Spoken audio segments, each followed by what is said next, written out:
আসসালামু আলাইকুম রহমতুল্লাহি ওয়া বারাকাতুহু। ভিউয়ার্স, কেমন আছেন সবাই? আশা করি ভালো আছেন। আমরাও আলহামদুলিল্লাহ অনেক ভালো আছি। গত ভিডিওটি আমরা এখানেই শেষ করেছিলাম এবং জাফলং সিরিজের দ্বিতীয় পর্ব নিয়ে এসেছি আজ আমরা এখান থেকে খাসিয়াপল্লীতে ঢুকে পড়ব। খাসিয়াপল্লীতে চা বাগান, পান বাগান, সুপারি বাগান এবং খাসিয়াপল্লীর আশেপাশের সুন্দর দৃশ্যগুলো নিয়ে এসেছি। অনেক ইন্টারেস্টিং একটি ভিডিও হতে চলেছে, আশা করি আপনাদের কাছে অনেক ভালো লাগবে। তাহলে চলেন উপভোগ করেন আমাদের এই ভিডিওটি।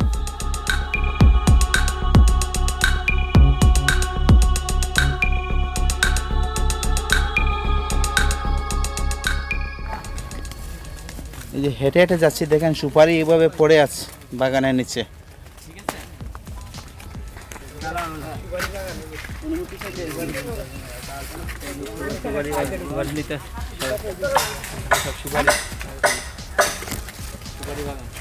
আমরা এখন কাশিয়াপল্লীতে ভিতরে মেট্রোপথ ধরে হাঁটতেছি এবং আশেপাশের দৃশ্যগুলো অনেক এনজয় করতেছি। এবং আপনারা যদি আসেন কখনো এখানে, অটোরিক্সা অনেক আছে, অটোরিক্সা না উঠে একটু হেঁটে গেলে কি হয়, ভিউগুলো ভালো হয় এবং দেখতে অনেক সুন্দর হয়। আশেপাশে সব কিছু সুন্দর দৃশ্যও দেখা যায়। তো আমরা হেঁটে হেঁটে যাচ্ছি এই দৃশ্যগুলো উপভোগ করার জন্য এবং এতটুকুই ভালো লাগতেছে আমাদের কাছে এই দৃশ্যগুলি এবং এই আবহাওয়াটা, পরিবেশটা একদম মনমুগ্ধ হয়ে গিয়েছে। আচ্ছা, খাসিয়াপল্লীতে আমরা একটা সমাধিক্ষেত্র পেলাম, দূরে দেখা যাচ্ছে। খাসিয়াদের ধর্ম নিয়ে আমাদের কোনো ধারণা নেই, তারা কি আসলে বৌদ্ধ ধর্মের ধর্মাবলম্বী নাকি খ্রিস্টান ধর্মাবলম্বী, তবে কি থাকা উচিত।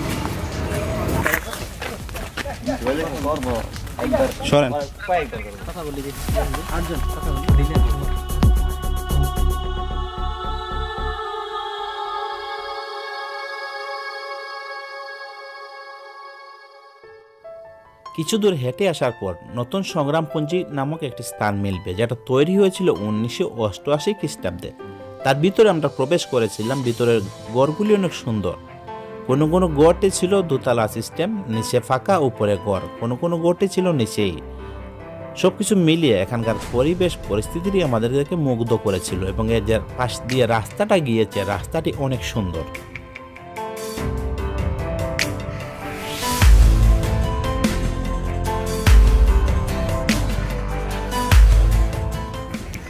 ক্লান্ত, এখানে বসে একটু বিশ্রাম নিচ্ছি। গাছের নিচে খুব সুন্দর একটা মৃদু বাতাস, এই বাতাসের ভিতর দিয়ে নেওয়া হয়েছে। আসলে পরিবেশের বিপর্যয় একদম এই দিকে ঢুকছে, তারটা একদম গাছের সেন্টার দিয়ে বাইরে হয়েছে। পরিবেশ এইভাবে বাঁচায় না, ক্ষতি করা হয়।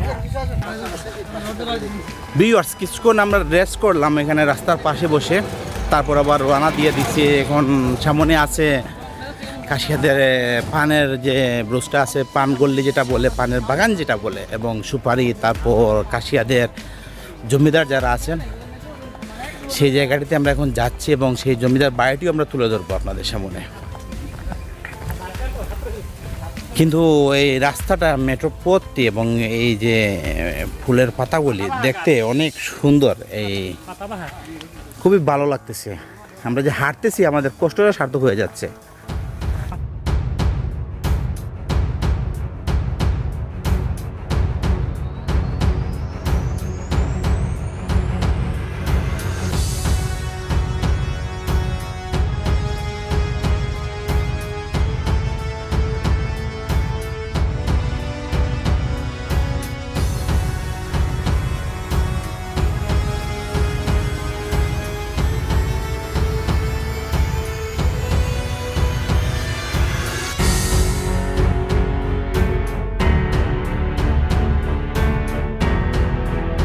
বড় একটি কাশিয়াদের ফুটবল খেলার মাঠ, খুবই বড়, দেখেন খুবই বড়। এবং ভিতরে ঢুকে একটি ছটপটি এবং এই যে কি ভাই কিনিতে আছেন জালমুড়ি, তাই? হ্যাঁ, তো আমরা এখন জালমুড়ি খাবো। হ্যাঁ, জালমুড়ি খাবো। তাহলে আমরা এখন জালমুড়ি খেয়ে নিই এবং এর টেস্ট এবং স্বাদ আপনাদেরকে আমরা বলবো যে কি রকম খেতে হয়। ওইখানে অনেক কিছু আইটেম আছে, বড়ই আছে, বড় চাটনি, সব কিছু মিলিয়ে খুবই মজাদার।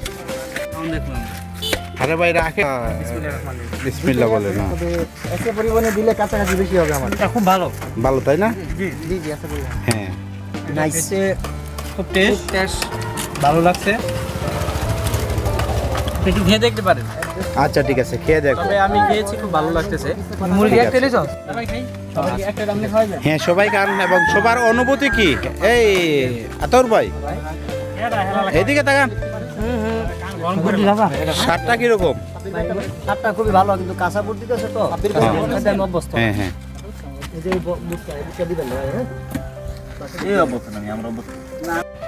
তো আমারও জালমুড়ি যেটা আনা হয়ে গেছে, খেয়ে দেখবো। হ্যাঁ টেস্ট আছে, খারাপ না। আমরা যতই ভিতরে প্রবেশ করতেছিলাম ততই আমরা মুগ্ধ হচ্ছিলাম। খাসিয়াদের যে গড়গুলি হয় বেশিরভাগই হচ্ছে দোতলা সিস্টেম, নিচতলাটা একদম ফাঁকা থাকে। কোনো কোনো জায়গায় দোকান দেয়া আছে, আর অবশিষ্ট জায়গাগুলিতে আমরা দেখেছি খাসিয়াদের মহিলারা সেখানে কি করেন, পান সুপারি সেগুলা বিক্রি করার জন্য সব পণ্য প্রসেসিং সেখান থেকেই তারা করে থাকেন। এবং সবচেয়ে সৌন্দর্যের কথা হচ্ছে এই রাস্তার আশেপাশে কোনো ময়লা আবর্জনা নাই। অনেক সুন্দর পরিবেশ, মনোরম দৃশ্যগুলি দেখে আমাদের কাছে অনেক ভালো লেগেছিল, বিদায় আপনাদের কাছে সেটাও আমরা তুলে ধরতে পেরেছি। এবং সবচেয়ে বড় কথা হচ্ছে, আমরা যদি অটো রিক্সা দিয়ে যেতাম তাহলে এই সৌন্দর্যটি আমরা উপভোগ করতে পারতাম না। এই হচ্ছে খাসিয়াদের জমিদারের বাড়ি, যেটা হচ্ছে খাসিয়াদের রাজা। আমরা ভিতরে প্রবেশ করতে পারি নাই, ওখানে কেউ ছিল না বিদায় আমরা অনুমতিও নিতে পারি নাই। এবং এর পাশেই আছে একটা বিশাল আকারের আম গাছ। এই আম গাছ ছায়া দিয়ে বসে আছে অনেকগুলা জায়গা জুড়ে, যেখানে ক্লান্ত মানুষজন এসে ক্লান্তটি দূর করতে পারেন। এবং এর আশেপাশের যে গোয়ারগুলি ছিল একদম আমাদেরকে মুগ্ধ করেছিল। সবচেয়ে সুন্দর লেগেছে আমাদের কাছে এই খাসিয়াদের জমিদারের যে হাউসটি আছে সেটি।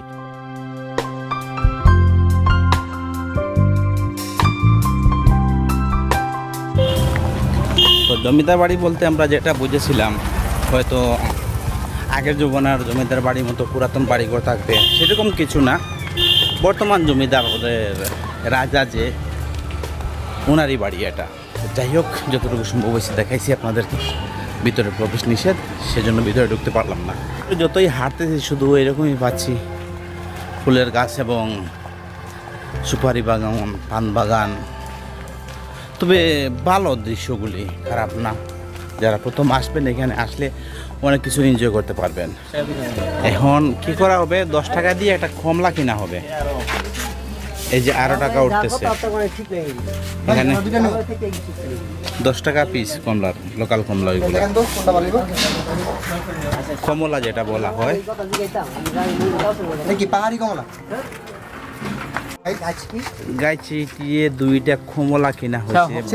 আচ্ছা, টাইম ওয়েস্ট না করে আমরা যাওয়া চিল্লা খায়া রিভিউ করে যাম। তারপরে এটা খুবই শক্ত আর কতটা মিষ্টি।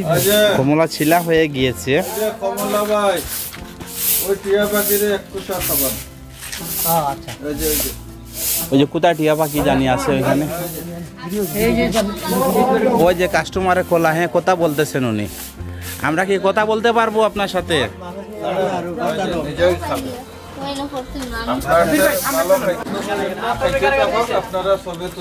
আচ্ছা ঠিক আছে। এই যে অনেক সুন্দর এটা টিয়া পাখি কমলা খাচ্ছে, খুবই ভালো লাগতেছে দেখে।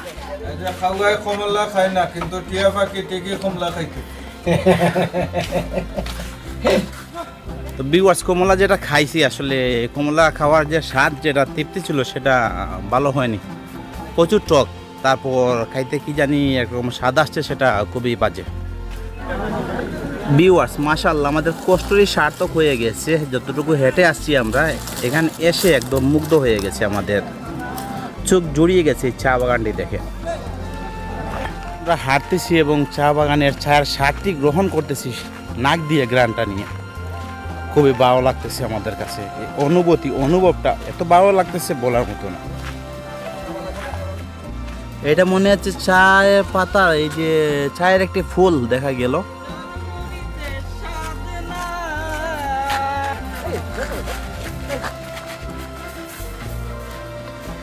যেখানে একটা প্রজাপতি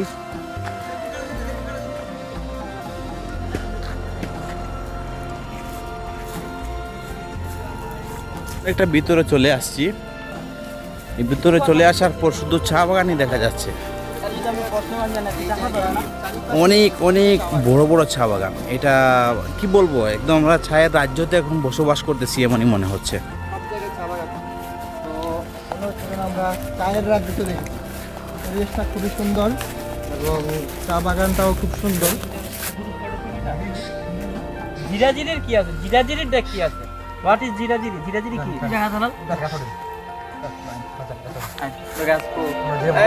আপনাদের অনুভূতিটা কি? আমরা গাছ উঠবো, আমার কইছে যে পারলে গাছ ওঠেন, আমি গাছ উঠে দেয় দিন। আচ্ছা ঠিক আছে। এখানের পরিবেশটা অনেক সুন্দর, অনেক ভালো লাগতেছে এখানে আসার পর। আপনারা যদি কখনো আসেন জাফলংয়ে কাশিয়াপল্লীতে, এই চা বাগানটা ঘুরে যাবেন এবং অনেক ভালো এনজয়ও করতে পারবেন। দেখেন চা বাগানের কোনো শেষ নাই। যেমন ওইটা একটা রাজ্যতে এখন আমরা আসি, রাজ্যটি অনেক বড়, শুধু চায় বাগান। যদি এই মুহূর্তে আমাদেরকে কেউ একটা পাতিলা দিত এবং গ্যাস দিত, তাহলে এখানে আমরা এই কাঁচা চা রান্না করে এখন চা পান করে এখান থেকে যেতাম। এরকম একটা অনুভূতি হচ্ছে।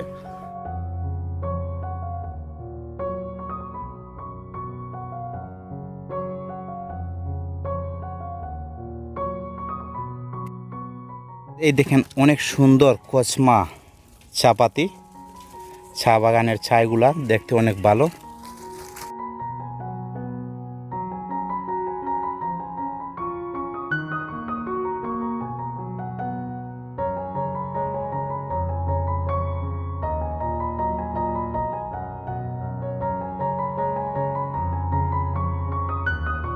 আমরা চা বাগানের ভিতর দিয়ে একটু ঢুকতেছি, ঢুকে একটু ফটোশ্যুট করার চেষ্টা করতেছি।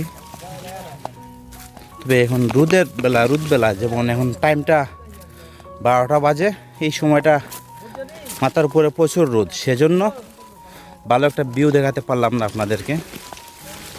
তবে আপনারা আসেন, দেশকে ভালোবাসেন, দেশকে ভ্রমণ করেন, অনেক কিছু জানতে পারবেন, দেখতে পারবেন। এবং যারা ভ্রমণ প্রেমী আছেন তাদের জন্য তো আর কোথায় হয় না, আসলে বুঝতে পারবেন দেশে কোথাও কি লিখে আছে এবং কত সৌন্দর্য আমাদের দেশটা। আমার সোনার বাংলাদেশ কত সৌন্দর্য হয়ে কিভাবে পড়ে আছে দেখেন।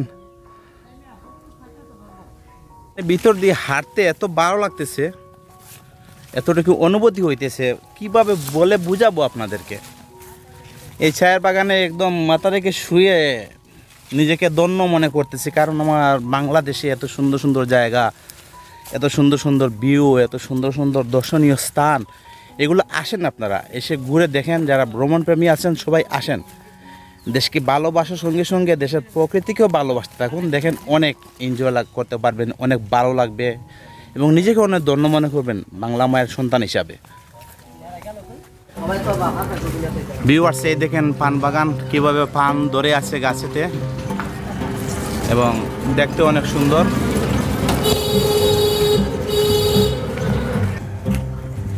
এবং এই পান বাগানেই সুপারি বাগান, এই পান গাছগুলো লাগানো হয়েছে সুপারি গাছে। দেখি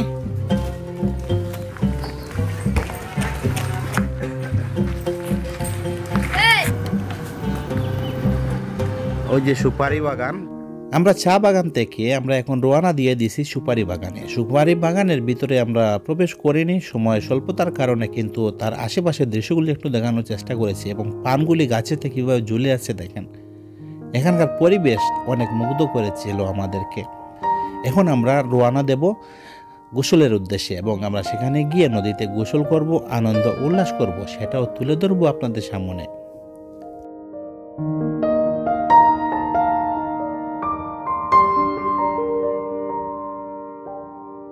দেখেন আমরা এখন এই নদীটা পার হব, দুইজন নৌকা দিয়ে পার হবো, বাকি সবাই সাঁতরাইয়া পার হবে। তাহলে দেখতে থাকেন জাফলংয়ের।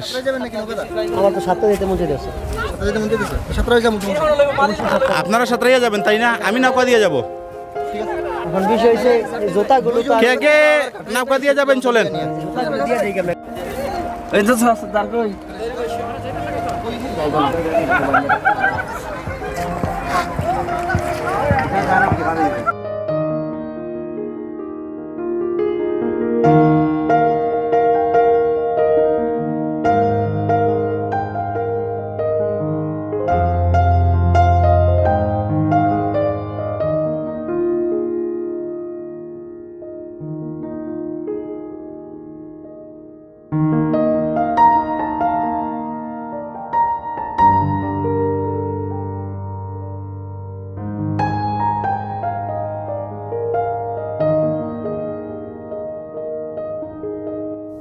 আমাদের গোসল করা শেষ হয়ে গেছে। আমাদের সহপাঠী যারা ছিল সবাই এখানে গোসল করে নিয়েছেন। অনেক আনন্দ উল্লাস হয়েছে। সব সময় তো আর সব ভিডিও তুলে ধরা যায় না, তারপরে যতটুকু সম্ভব হয়েছে সেটা আমরা আপনাদের সামনে তুলে ধরেছি। এবং নেক্সট পর্বে আসছে আমরা লালাখাল নিয়ে আপনাদের সামনে কিছু কথা বলবো। আশা করি আপনারা সঙ্গে থাকবেন এবং লালাখাল সম্পর্কে অনেক অভিজ্ঞতা আপনাদেরকে শেয়ার করব, সেটাও আপনারা জানতে পারবেন।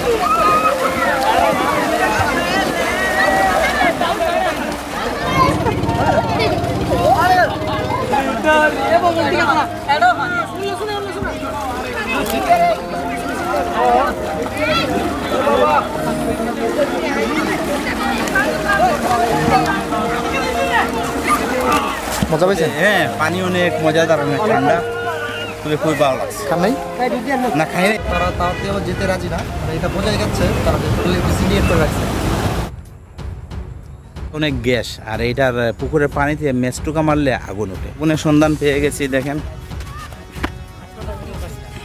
হ্যাঁ, এই মাটিতে আমরা গর্ত করতেছি। ভাই দৌড়ান দৌড়ান, আরে সেই আগুন ধরে গেছে। কিভাবে বুদবুদ উঠতেছে। অবশেষে আমরা চলে আসছি যে পুকুরটা হচ্ছে বুদবুদ তৈরি হয় গ্যাসের কারণে, সেই পুকুরটার সামনে। দেখেন কত লক্ষ লক্ষ লিটার গ্যাস যাইতেছে। আবার ওয়াও ওয়াও, দেখেন কত সুন্দর ফুটতেছে বাবুলগুলা। এই বড় বাবুলটা দিতে পারে। চলে একটা গরম নেই আবার গিয়া এইগুলোটা মেশান ছিল। এখানে সেমন খারাপ হয়েছে কিছুটা, হ্যাঁ কারণ এখানে রাষ্ট্রীয় সম্পত্তি প্রাকৃতিক গ্যাস, হ্যাঁ, এটা দেশের প্রধান সম্পদ।